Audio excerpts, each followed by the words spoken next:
नमस्कार दोस्तों, यह डिक्टेशन 80 शब्द प्रति मिनट की गति से रिकॉर्ड की गई है। डिक्टेशन शुरू होने में शेष हैं 5 सेकंड। स्टार्ट।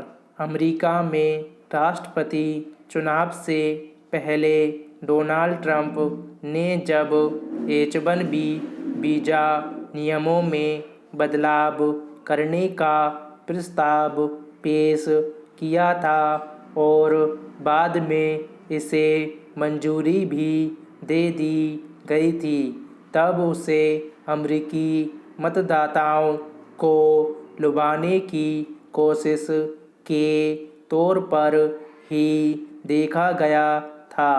यह अलग बात है कि इस मसले पर उन्हें अंतिम कामयाबी नहीं मिली, क्योंकि वे राष्ट्रपति चुनाव हार चुके हैं। विराम।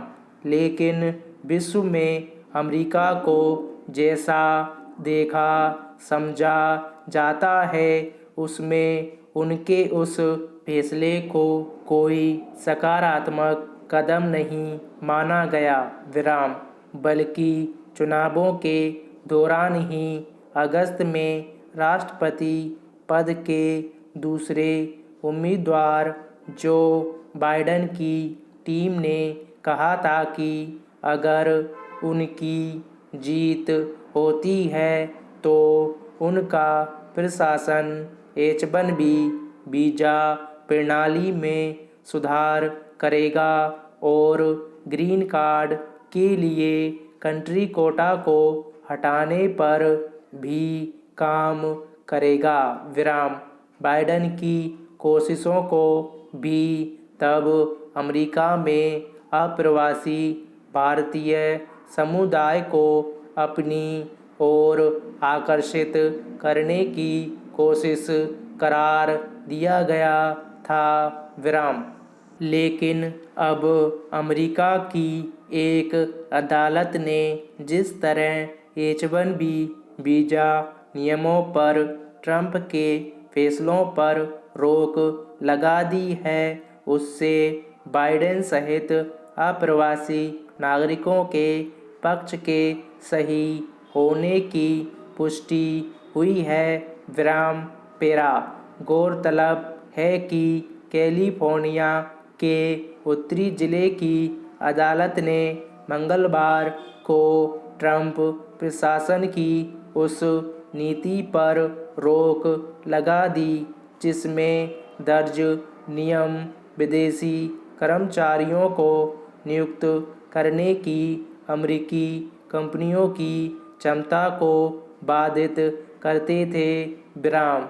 इसके तहत रोजगार प्रदाता को H-1B वीजा पर विदेशी कामगारों को अनिवार्य रूप से ज़्यादा मजदूरी देनी पड़ती। विराम। इसके अलावा अदालत ने अमेरिकी कंपनियों और रोजगार प्रदाताओं के लिए H-1B वीजा की अर्हता को कम करने वाली एक अन्य नीति को भी खारिज कर दिया। विराम। जाहिर है, अदालत के ताज़ा फैसले के बाद मसले पर प्रवासी नियम अब अमान्य हो गया है और इसे ट्रंप के लिए एक झटके के तौर पर देखा जाएगा। विराम। दरअसल ट्रंप की चुनावी नीतियों के तहत किए गए बदलावों के बाद अमेरिका में काम कर रही भारतीय IT कंपनियों को स्थानीय लोगों को काम पर रखने के लिए ज़्यादा पैसे खर्च करने पड़ते। विराम। इसका मतलब यह भी हुआ कि अगर प्रवासी भारतीयों या दूसरे देशों के पेशेवरों को रोजगार मिल रहा था तो इसकी एक बड़ी वजह अपेक्षा सस्ता श्रम भी था। विराम।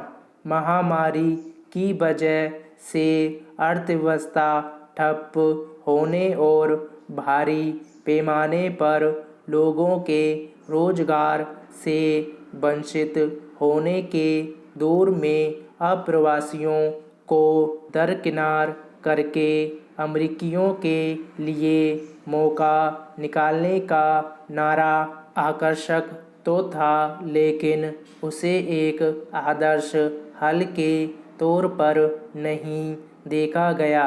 विराम पेरा।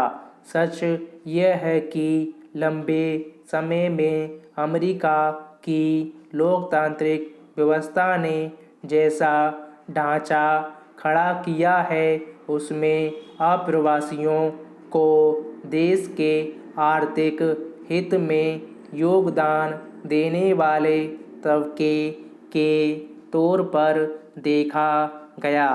विराम। यही वजह है कि आज अमेरिका में बड़ी तादाद में दूसरे देशों के लोग रहते हैं और उनमें से बहुत सारे H-1B वीज़ा नियमों के तहत अलग अलग क्षेत्रों में पेशेवर नौकरी भी करते हैं। स्टॉप।